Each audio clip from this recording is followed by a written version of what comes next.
If you're looking for the list of the best and most polished games of 2018, you've come to the wrong place. This video is going to be my personal list of games I most enjoyed playing this year. Some of the games on this list weren't even released in 2018, but now that you know what to expect, let's get right into it. Into the Breach. This game was made by Subset Games, the people behind FTL, and in some ways this game is like an FTL spiritual successor. They managed to take the roguelite, every run is different feeling and sci-fi setting of FTL and created an isometric, grid-based, turn-based, puzzle-like game that works amazingly. I put a ton of hours into this game and I still suck at it, but I keep coming back to it. Invisible Inc. One of the older games on this list. I think even the biggest DLC, Contingency Plan, was released in 2015, but I recently re-picked up this game and sunk a lot of time into it again. The strategic stealth gameplay and high-stakes XCOM-esque missions keep me coming back to this classic that still holds up. Wizard of Legend. This game's fast-paced, top-down mage combat was super unique, and the roguelike elements of the randomly generated runs and unique progression of unlocking new spells and items provided a really engaging experience and consistent time sink throughout the year. Enter the Gungeon. Well, I've loved this game since its initial release in 2016. Enter the Gungeon's newest DLC, Gungeons and Dragons, released early this year. It added a huge amount of new guns, synergies, enemies, NPCs, and bosses that provided endless more hours of exciting and different runs that really got me back into this game for a large chunk of this year. Not Tonight. An homage to one of my favorite games of all time, Papers, Please. Not Tonight has you checking names, ages, places of birth, and guest lists as a bouncer taking jobs at various nightclubs. The story, while a little political for me at times, was very interesting, funny and well written. It included a ton of memorable characters. The mechanics were executed pretty perfectly and created that feeling of balancing fines and taking bribes just so you can pay a rent at the end of the week that made Papers, Please so interesting. The only downside of Not Tonight in my eyes were the lack of endings. You either die or get the standard ending, which is good, it's a good ending, but when compared to Papers, Please's 20 endings, I think, it leaves a little bit to be desired. Also, the OST is really good. Gigantic. I remember watching the E3 gameplay trailer for this game all the way back in 2015 and instantly getting hyped for its eventual release. Gigantic was an insanely ambitious game from art style to genre and gameplay.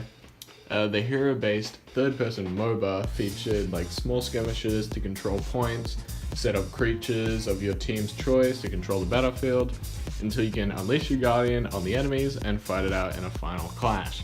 This game was the most fun and refreshing experience I've had in a while, but unfortunately, Gigantic's publisher, Perfect World, had to recently shut down, and the team working on it have been laid off. There have been efforts to get another publisher to pick Gigantic up, but nothing has happened of yet.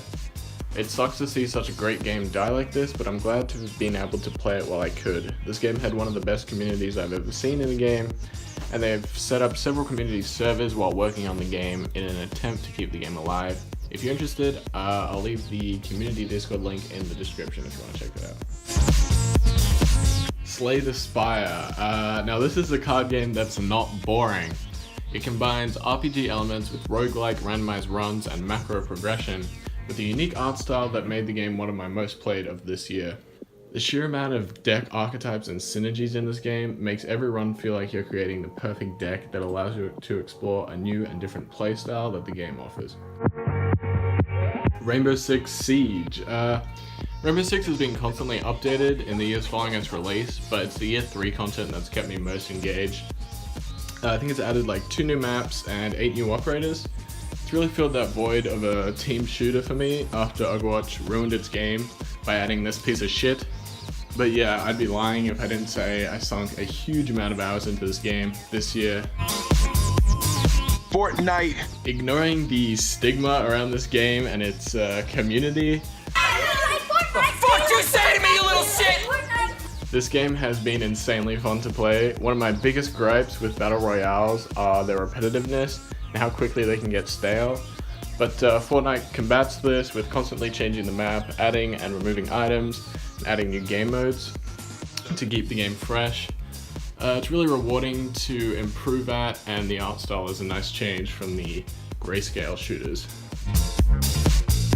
Darkest Dungeon. I'm usually not a fan of traditional turn-based combat, but Darkest Dungeon makes it super fun and engaging. I'm actually a big fan of RNG in games. I find it adds variety and results in unexpected outcomes and twists that make the game fun and interesting. Darkest Dungeon takes this to the extreme, and although one of its biggest criticisms is being too reliant on RNG, I think it works really well. Every action, whether it's a heal, buff, or attack from you or the enemy, can be dodged, crit, or miss. Even when one of your heroes reaches 0 health, they aren't dead, they're put on death's door, and receiving any damage in this state only has a chance to kill. This, on top of permadeath, makes for some great experiences when no fight is 100% won or lost, and a lucky crit can change everything. I played the vanilla game of this when it was released, but I got back into it this year because of the Color of Madness DLC. It adds a ton of new stuff, like a whole new area, new districts, items, quirks, bosses, and a new endless game mode, which is really fun. So there you go, my favorite games of 2018. I'm sure you guys have very different lists. If you want to chuck those in the comments, or maybe even comment on some of the games on my list, be sure to do that. I'd love to read them all, and thanks for watching. Peace.